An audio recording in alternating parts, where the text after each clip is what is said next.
when I was a student in Leningrad back in 1990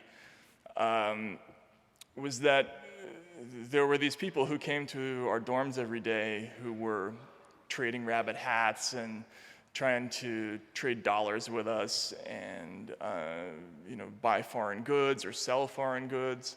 And I got to know these people. They were called farsoshiki, or they were black market dealers.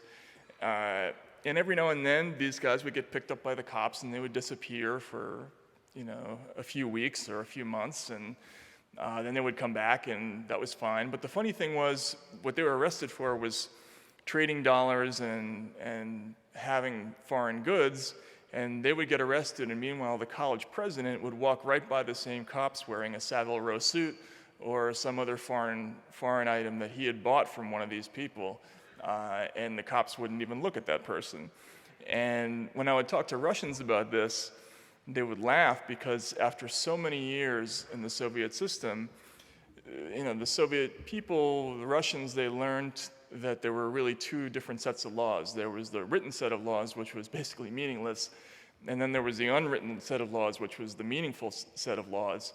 And all citizens had learned to do these kinds of silent calculations about who's allowed to do what line can you cross. You know that a street kid can't sell or buy, a pair of French socks on the street, but the college president can wear those socks and walk right by the same police officer without worrying about arrest, because this kind of person doesn't go to jail and this kind of person does go to jail.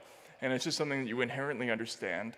And it didn't even offend the Soviet people until the country collapsed, and it was like everybody woke up from a dream at the same time, and they realized how absurd it was.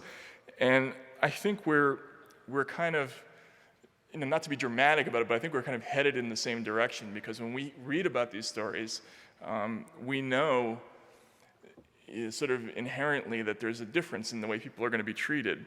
To give you an example, there was a story in the early 2000s about a guy named, a 19-year-old kid named Jason Williams from a little town called Tulia, Texas, who got 45 years in jail for selling an eighth of an ounce of cocaine within 1,000 yards of a school zone. It was his first offense. He'd never been arrested before, but there was a series of enhancements in Texas for selling near a school zone, despite the fact that half the residences in the city of Tulia were within 1,000 yards of a school. This kid got 45 years in jail. He's still in jail today. Meanwhile, not that long after that, a company called Forest Pharmaceuticals got caught up in a scheme where they had suppressed the results of a study that showed that the antidepressant Celexa caused suicidal behavior in adolescents. They had suppressed that study, and they had illegally and in defiance of the FDA marketed this drug to school kids and to adolescents.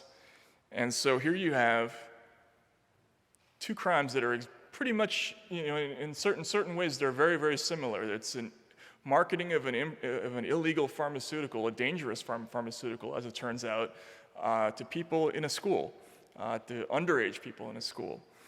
One person, African American, on the street, gets 45 years, and Forest Pharmaceutical gets away with a $143 million fine, no indictments, no individual penalties, no executives ever have to be involved in the entire transaction. And again, it's, when you read these stories, yes, the number 45 years might raise a few eyebrows here and there, but the fact that that person went to jail and these people didn't go to jail, it doesn't really surprise any of us, because we just sort of understand instinctively that that's the way it is.